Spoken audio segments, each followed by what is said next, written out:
Hello guys, Moidale here. A lot of us are quite familiar with the classic World of Warcraft dungeons and know the bosses well.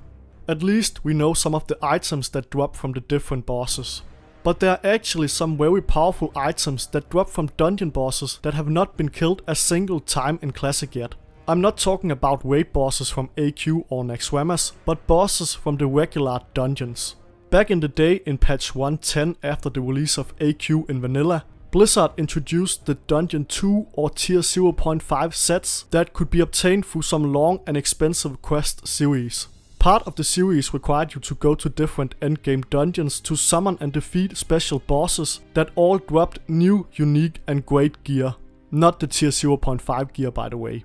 In today's video, we'll be looking at those special dungeon bosses that will be added in Phase 5 in Classic and go over the best gear they drop. Some of the drops are not just relevant as pre-raid best in slot gear, but actually very useful in the later raids. Originally, I wanted to include the Scourge Invasion dungeon bosses that have also not seen the light of day in Classic yet, but the Tier 0.5 bosses held up more than enough on their own, and I think it's best to keep the themes separated. Now, let's get rolling. Before we look at the first Tier 0.5 boss, I want to shortly explain how they work. They are part of the Tier 0.5 quest line, and there are 5 in total, only one of which you are actually guaranteed to be going up against. Among the other 4, it is chosen at random which 2 you have to kill to proceed in the quest line. I have no personal experiences with any of them unfortunately, so when I describe the boss encounters, it is based off old comments and WoW wiki mostly. But to continue, the item you use to summon the bosses is the Brazier of Beckoning that is made to you by the quest giver with materials you provide. You can't summon the bosses anywhere in the dungeon they belong to, you have to do it in special places. There is a unique Brazier for each of the individual bosses, and you will only be given Braziers for the bosses you have to kill. Until the final parts of the Tier 0.5 questline when you are given the Brazier of Invocation that you get to keep, you yourself can't summon any of the other bosses. With the Brazier of Invocation, you can summon any boss as much as you'd like. There is a 10-minute cooldown to all the Braziers, but they can be used an unlimited amount of time. You do have to reset the dungeon you're in if you want to kill a summoned boss more than once, however. So, we'll start with the 4 random bosses, only 2 of which you will be required to kill in the Tier 0.5 questline, like I said. Let's begin in Lower Blackrock Spire with the boss Morg Greywolf. Greywolf is a taunt ghost that is summoned in the room where you also find Warmaster Rune. What you must keep in mind about the summoned bosses is that the Tier 0.5 set is epic quality, so bringing them down is probably not going to be a walk in the park. A lot of old database comments warn about the boss's difficulty, but in Morg Greywolf's case, he seems to be one of the easier bosses. Still, Blizzard clearly spent some time designing him, and Greywolf has a lot of abilities. He's a druid and uses typical druid spells including shapeshifting. He's able to turn himself into a bear, a cat and a fairy dragon interestingly. In his fairy dragon form, he uses abilities like Arcane Explosion, Chain Lightning and Reflection that will reflect harmful spell effects. In his normal form, he uses a couple offensive abilities along with Healing Touch and Rejuvenation, so that's something to keep an eye out for. Greywolf drops a lot of great items, 5 in total excluding the quest items. He only drops 1 gear piece at a time as far as I can tell, and that seems to be the case for the other bosses as well except the final one. I don't know how accurate the reported drop rates are, but it's probably around 1 in 5 or 20% for each item. The one drop that stands out the most to me is the Idol of Rejuvenation. The Idol of Rejuvenation is a druid relic that increases your healing done with Rejuvenation by up to 50. The relic item type was added late in Vanilla in patch 1.10, so it doesn't exist in Classic yet and will first be introduced in Phase 5. Other than druids, shamans also got relics or totems as they are called with gear like Totem of the Storm, and paladins got librams like the Libram of Divinity. The Idol of Rejuvenation from Greywolf is the only healing idol obtainable outside of raids, which makes it very attractive. The other 2 druid healing relics are the Epic's Idol of Health and Idol of Longevity that drops from Viscidus in AQ40 and Instructor Vesuvius in Naxxramas. Back in the day, not many people ever progressed far in AQ40 or Naxxramas, But it's not just because the other idols are harder to get that the idol of rejuvenation is worth paying attention to. The effect can be very powerful, and the cool part about relics is that they can be swapped out during combat. Even if you have the idol of health, for example, you would still want to swap in your idol of rejuvenation when you use rejuvenation if you're looking to truly maximize your healing output. I don't know if such a playstyle is tedious or not, but I like that it makes the idol of rejuvenation relevant and worth getting regardless of your level of play. That's one of the great things about Vanilla and Classic WoW. There are many reasons to go back and do dungeons and old raids even if you're decked out in lots of epics. As to the implementation of relics in patch 1.10, I think it was generally positive. It makes sense to give classes that cannot use ranged weapons something else to fill up that otherwise blank item slot. Most of the time, a ranged weapon is purely used as a stat stick, and you did technically lack those extra stats as a druid, shaman or paladin prior to patch 1.10 back in the day. I think relics helped balance some things out a little bit, and they dropped all sorts of places. Some were added to the loot tables of existing bosses from Blackrock Depths and Scholarmans, some would become rare world drops, some would drop in raids, and some would drop from new bosses like more Greywolf. With a change in atmosphere from the Blackrock Mountain, we go to Stratholm next and look at the boss duo of Sophos and Garyun.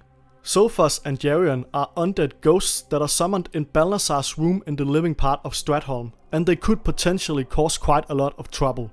Both are warrior type bosses, but they have some special abilities. Combined, they boast AoE, Interrupt, CC and single target abilities with spells like Shadowbolt Volley, Shield Slam, Fear and Mortal Strike. Sophos and Garyun will not go down without a fight, but as a bit of help, when you kill one of them, their human spirit will come to aid you in the fight against the remaining undead. After successfully beating both opponents, a chest of Sophos and Garyun's heirlooms will spawn. The chest will contain one of 5 items, and what grabbed my attention immediately when I first saw it was the Scepter of Interminable Focus. The scepter is a cool looking offhand with plus 9 spell damage and plus 1% increased hit and crit chance with spells. That's great stats for level 58 blue.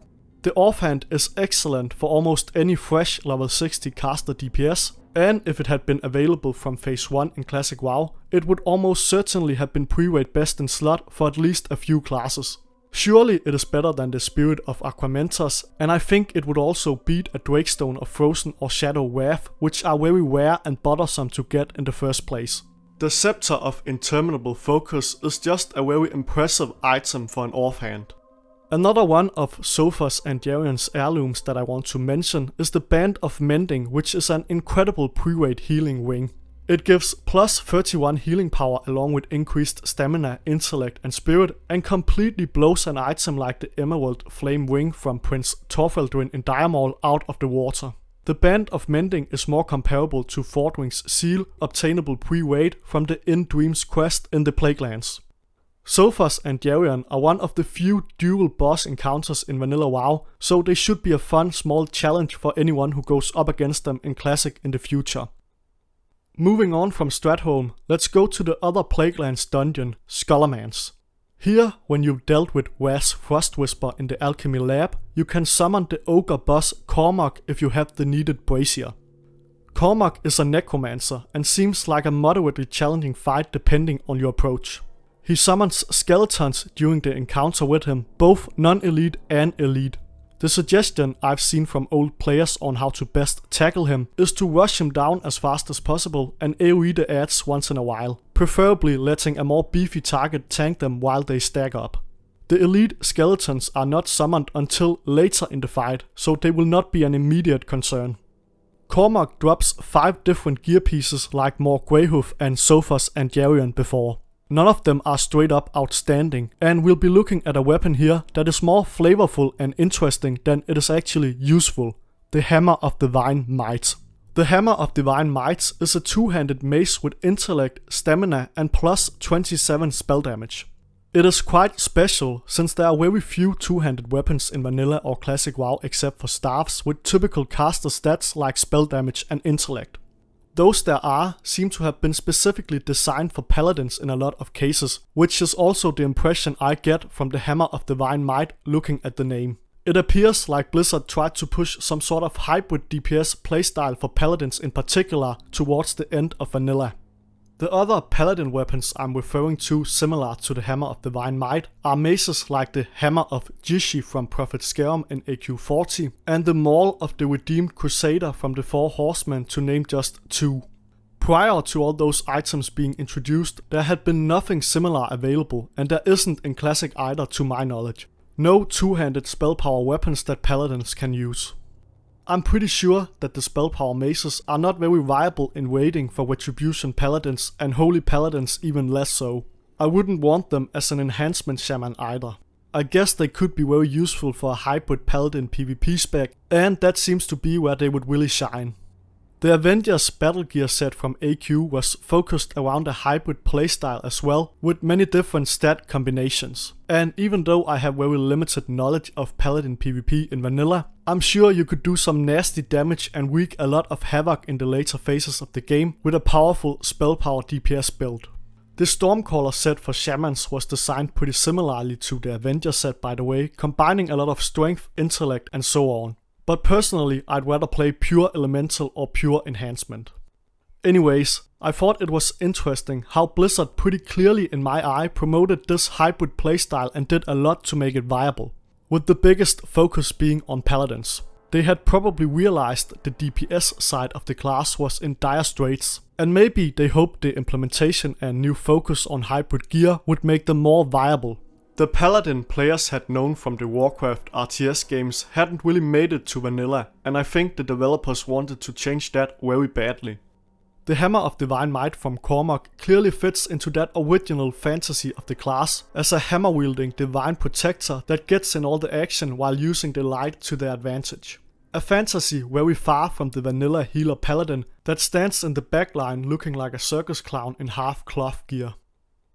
The fourth and final of the random bosses of the tier 0.5 questline is Isalian from Diremaul East. Isalian is a Night Elf ghost that's summoned in the last part of the dungeon after you've dealt with Alcen the Wild Shaper. As part of her mechanics, Isalian calls forth a hippogriff to aid her in battle, and she has a few abilities like star shards and a healing spell. On WoW Wiki, she is described as the easiest of the random tier 0.5 bosses. Your biggest focus in the fight with her should be bringing down the pet as soon as possible once it appears and interrupting her heals. Isalian's loot table consists of the quest items and 6 different blues, 2 of which are relics: the Totem of Rebirth and the Libram of Hope. Another 2 are the Huntsman's Harpoon and the Hammer of Revitalization. The Harpoon is pretty fun and one of only 3 weapons in the game with more than 30 agility, the other 2 being polearms as well. The Hammer of Grace from the 7 Dwarfs in BRD is very similar to the Hammer of Revitalization, and they are both great pre-raid healer weapons. The last 2 items from Isalian are the Ironweave gloves and the Boots of Ferocity. The gloves are part of the Ironweave set that only provides armor, stamina and intellect, not counting the 4-set bonus. It is a pretty boring set in that way, but stamina and intellect are useful stats in PvP especially, and when you AoE farm as a mage for example. Overall, there's nothing extraordinarily exciting that Isalian drops in my opinion, but all her items are useful in different ways. Now, there's only a single boss left, the final boss of the tier 0.5 questline. Let's head back to the Blackrock Mountain and finish the same place we started. Lord Wellphallic is the last obstacle standing in the way between you and your tier 0.5 head and chest piece items. He is summoned in Upper Blackrock Spire in the Beast's domain. Wellphallic is an extensive fight with 3 phases, and he is very likely one of the most complicated and hardest dungeon bosses in all of Classic WoW. From phase 1 that lasts until he reaches 40% HP, and as a base ability, Wellphallic uses Shadow Wrath that's described similarly to Holy Wrath from the Zul'Gurub boss High Priest Venoxus. It's a spell that bounces like chain lightning, and for every new target the damage is increased. Shadow Wrath can absolutely devastate the last targets of the effect, so it is very important to try to counter it in all possible ways. Everyone should be spread out to limit how much the spell can bounce, and attacking Wellphallic as a melee DPS can be tricky because of the lack of space. Other than trying to spread out as much as possible, Another viable tactic against Wellphallic's Shadow Wrath is draining his already low pool of mana so he simply can't use it. That's the safe and low risk approach, but you still have to be careful with your positioning until the mana is fully drained. Wellphallic also uses an ability called Energy Siphon that heals him for a substantial amount of HP and drains the mana of one or more targets. I don't know if it's single target or AoE, and it doesn't appear to have a mana cost. It is a channel spell, so you do have the option to interrupt it, which is highly important. Lastly, during phase 1 only, Wellphallic uses a summoning ability where he spawns 2 so-called spectral assassins at a time. The spectral assassins have a human model and appear close to Wellphallic, where they almost immediately start channeling a spell called Defile that targets and stuns 2 different players for 10 seconds. At the end of the channel, the target will die, so it is crucial that the assassins are dealt with swiftly. They only have somewhere around 1000 to 1500 HP and should go down fast. The file cannot be interrupted through normal means, so you can't rely on spells like Earthshock or Counterspell to help your fellow players if they're close to dying. Only hard types of CC will work to interrupt the assassins. In phase 2 at 40% HP, Wellphallic stops summoning any more assassins, but he changes weapon and receives a damage buff to his physical attacks. At this point, it is a good idea to keep him disarmed for as long as possible for the remainder of the fight. In the last phase, phase 3 at 15% HP, Wellphallic starts throwing out nasty AoE shadow bolts very fast, so this is where you want to use all your cooldowns and go full ham to end the fight quickly. Shadow protection potions can be very useful here. So, with the pretty detailed description of the boss fight out of the way, let's look at what gear drops from Lord Wellphallic. Wellphallic drops 2 gear pieces at a time, and the item with the most distinct look is the weapon he himself can be seen using from phase 2, Lord Wellphallic's Staff of Command. It has a dark glowing effect around its top and some of the best stats for a pre-raid caster DPS staff. 30 spell power, plus 1% increased chance to hit with spells, and intellect and stamina. The Staff of Command compares nicely to an item like Rod of the Ogre Magi, or a combination of items like the Witchblade and Spirit of Aquamentas. I think that Warlocks in particular would have enjoyed the staff in phase 1 of Classic, since they usually have a problem with getting sufficient amounts of spell hit chance in the early stages of the game. Wellphallic's Staff of Command looks very similar if not identical to the Battle Mage's Baton from the final Wing of Blood quest in Nagrand in Outland. That might be where I remember the special look from. For some reason it's just very iconic to me. Moving on to another drop from Wellphallic, we have the Leggings of Torment apropos Warlocks. The leggings provide 34 increased shadow spell damage along with 16 intellect and stamina, making them one of the best pre-raid leg pieces for Warlocks and Shadow Priests. They cannot quite compete with the Bloodwine leggings, but the Leggings of Torment are very nicely statted. Continuing, there is so much more incredible stuff coming from Wellphallic. The Rune Band of Wizardry is another gangster item that is unfairly strong. For a blue quality wing, it gives increased spell hit chance, 16 spell damage and some stamina. It is clearly better than the Eye of Orgrimmar or the Songstone of Ironforge and the Maiden's Circle in a lot of cases. The Band of Wizardry also has more spell power and stamina than Don Mauricio's Band of Domination, so it's inarguably one of the best, if not the best, pre-raid caster wing. Wellphallic doesn't only drop gear for casters. The Shroud of Domination is a pretty neat cloak for warriors in particular, and probably the best alternative pre-raid to the Cape of the Black Baron from Stratholme. The Shroud of Domination has 17 strength and 7 stamina. Another physical damage oriented item is the Pendant of Celerity that's more geared towards rogues, hunters and the occasional feral druid. The necklace gives 15 agility and plus 1% increased chance to hit. For a rogue, the 15 agility will equate to 15 attack power and about a 0.5% increased critical strike chance. Combined with the 1% hit chance, I think the Pendant of Celerity compares pretty equally to the Mark of Fordring, which is the usual go-to neck piece for melee DPS and hunters. The final drop from Wellphallic that I want to touch on is the Draconian Aegis of the Legion. The Draconian Aegis is a spell power shield and the only one of its kind in all of vanilla WoW. There are some epic shields with increased healing power, but none like the Aegis. It's a great item for PvP elemental shamans especially, but I guess you could make a restoration or enhancement build with it as well. Paladins could also make good use of it. It's actually a bit surprising to me that Blizzard didn't design more gear similar to the Draconian Aegis as we saw them do with weapons like the Hammer of Divine Might, but that was probably a special case. As a short conclusion on Lord Wellphallic and the encounter, even though I've never done it myself, it seems like a pretty epic ending to the tier 0.5 questline, and Wellphallic is definitely worthy as a final boss. So, that's it for the tier 0.5 bosses and all their most exciting item drops. The bosses are very cool, and I like how they were added as part of the dungeon set questlines, but at the same time, it's a bit of a shame that they were added so late.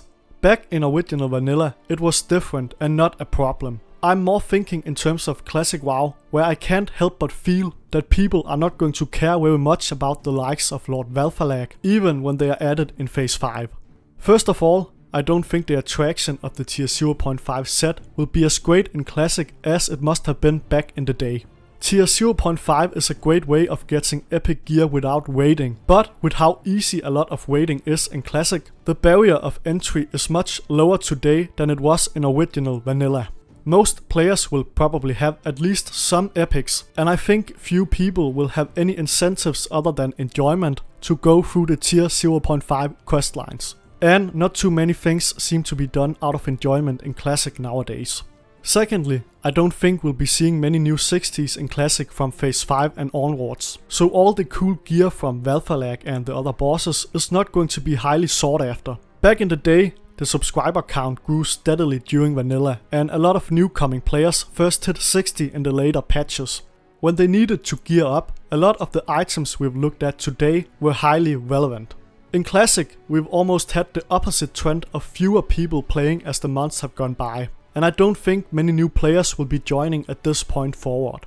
For those reasons, I have my doubts about how many that will actually bother with the tier 0.5 questlines, but I still think the bosses and their loot was cool and fun to talk about, and that is what's most important. Hopefully this video has also worked as a bit of promotion. Personally, I'm curious about the exact steps of the tier 0.5 questline that I don't know fully yet. So if I have the time to do some of it when it releases in phase 5, I'll check it out. And maybe it ends up being very popular, who knows. Thanks for watching the video guys, I hope you enjoyed it. Take care everybody.